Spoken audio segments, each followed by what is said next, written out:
Yun, pagpalang araw sa ating lahat mga kababoy. Inis naman tayo dito sa ating alaga. Ito lang mga idol. Ang hirap pala talaga mag-alaga ng isang ganito. Yung hindi mo kaya yung amoy, huwag ka lang magpatuloy. Ito lang, bago talaga mag-alaga ng amoy. Hindi mo naman pwedeng pabayaan. Ito talaga yung ginagawa natin araw-araw para maging malinis at maging safe yung ating mga alaga. Kung tatanong nga kayo mga idol, hindi pa natin to kayang ibukod. Or iba kasi hindi pa sila kumakain. Saka 22 days pa lang. Hindi pa sila kumakain ng malakas. Sayang, papayat sila pag ibinukod na natin.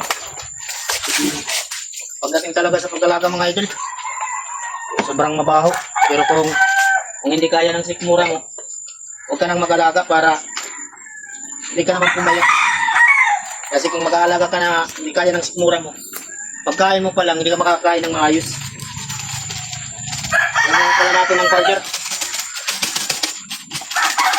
Huwag lang tayo sa disinfect kasi araw-araw naman natin itong linilinis. Kahit mag-disinfect naman tayo sa buwan lang. Ito lang muna gawin natin para kahit pa paano mawala dito yung mga langaw.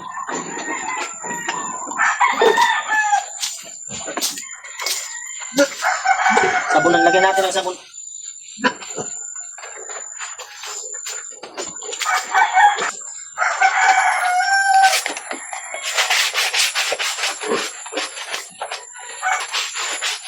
Medyo nangayayat na nga yung ating alaga kasi ato lang, laki ito dati. Lakas nito kumain. Minsan sa isang beses, mga 6 na beses ako nagpapakain.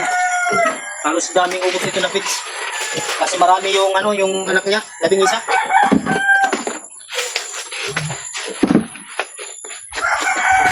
Pinapras pala natin ito mga idol para mawala lahat yung kanyang yung kanyang amoy.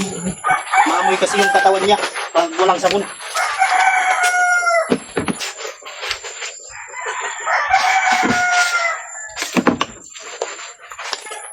Magdadalawang taon na pala to. Nakadalawang panganak pa lang to.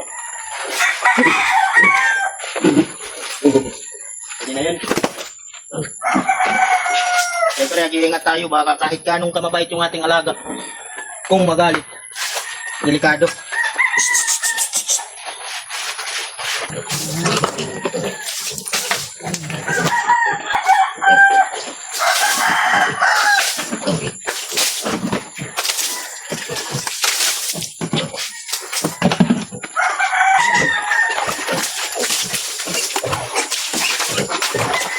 Sa araw-araw kasi mga idol, ito kasi yung ginagawa kong libangan.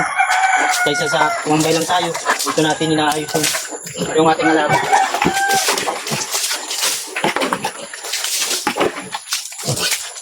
Kasi ito lang, mahirap talaga mag-alaga pala ng ganito.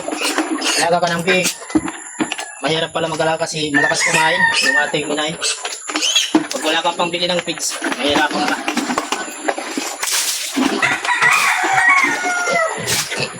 Ito na mga ating kulungan, okay lang to, kahit ganito. Ang importante, hindi nakakalabas yung ating alaga.